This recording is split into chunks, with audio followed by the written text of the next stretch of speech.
Ghost of Tsushima came out of nowhere and took over my life with its compelling story, beautiful visuals and tight combat.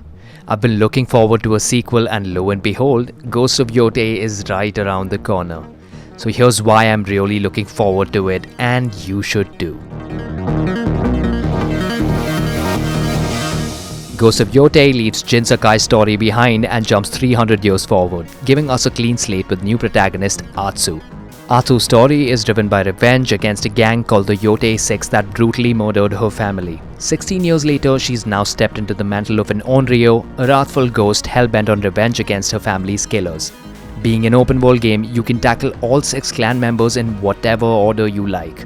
Engage with the gorgeous open world, explore it to your heart's content, or make a beeline for the story. It's your call, of course. Now personally, what excites me the most are the potential callbacks to Ghost of Tsushima. Imagine hearing whispers of a ghost centuries ago who used every trick in the book to drive out the Mongols. Moreover, I can see the game delivering an equally compelling arc for Atsu, which has me really excited. Ghost of Tsushima's combat was simple but precise. That's what made it so fun. Ghost of Yōtei keeps that DNA but shakes it up with new toys. Stances are gone and are now replaced by weapons. So instead of swapping stances, you're going to be swapping weapons. So you've got katanas, dual katanas, Odachi, which is essentially an oversized katana, Yari, which is a spear, and Kusarigama, that is your chain sickle. Now these weapons aren't just for show, they'll prove clutch in certain combat scenarios. For example, an Odachi would be better for larger, tougher enemies, while dual blades would make quick work of smaller, faster enemies. So that's 5 weapons with 5 unique parries and 5 different counter styles. That's depth without too much overcomplication. Then there's the focus attack system. If you time these right, you can disarm enemies and even refill your spirit gauge, which is the new resolve. This can really turn the tide of battle. But on the flip side, if you let your guard down, you can be disarmed too. Now I could really imagine that turning the tide of battle on lethal difficulty. And yes, aside from bows, we also have rifles now, which adds a tool with a whole lot of damage to ranged playstyles. Armor charms and gear are also back. Not only do these armor sets look fly as hell, but they'll also offer perks during combat and exploration, just like they did in Ghost of Tsushima.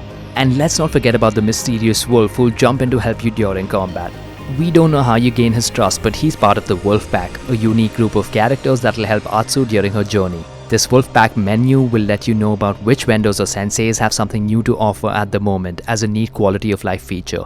This essentially replaces the journal menu is what you need to know. Also a side note, these characters look quite interesting. Just like its predecessor, Ghost of Yōtei is gonna have gorgeous looking vistas and world design. I remember how relaxing it was just going from one point of interest to another and being bombarded by the sheer beauty of Tsushima. Now imagine that dialed up to 11 with snow-capped forests, aurora-lit skies and 3 distinct cinematic modes. So you have the black and white Kurosawa mode that we had in Ghost of Tsushima.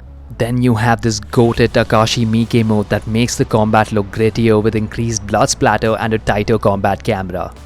God, this looks amazing. And finally we have the Shinichiro Watanabe mode. This one essentially adds lo-fi beats to the game, which could be the perfect audio companion while exploring. Exploration, much like combat and the story, is a key element to Ghost of Yōtei. There are cool new ways that the game has of nudging you towards points of interest. The clue system, for instance, or you can even interrogate an enemy, for example, and they could tell you of a hideout where you can find a brand new weapon or learn some new combat skills. This is absolutely amazing because this ties combat to exploration in a whole new way. Speaking of which, there's something really exciting about being a bounty hunter in medieval Japan. And FYI, there's a bounty on your head too. There's also the friendly cartographer who'll sell you secret maps, for a price of course. Then the spyglass also adds a whole new dimension to the old "see that you can go there" kind of gameplay, which is a good indicator of a great open world. Spot a castle on the horizon, go explore it and see what turns up. Legends mode, aka the supernatural themed 4-player co-op mode, will be dropping as a free update to Ghost of Yōtei in 2026. If you play this back in Ghost of Tsushima, expect the same structure but with an expanded set of options. I'm talking more classes, carrier bosses, and a refined progression system. This mode will launch with 2-player co-op story missions and 4-player survival, but will eventually expand upon its content in the form of raid-style missions, nightmare difficulty, and a versus mode. And all of these reward players with unique weapons, armor sets, charms, and cosmetic items. Ghost of Yōtei looks to expand upon everything fans loved about Ghost of Tsushima. You now have more combat options, a more gorgeous world, if that was even possible, and an engaging story that'll keep you invested all the way to the bloody end.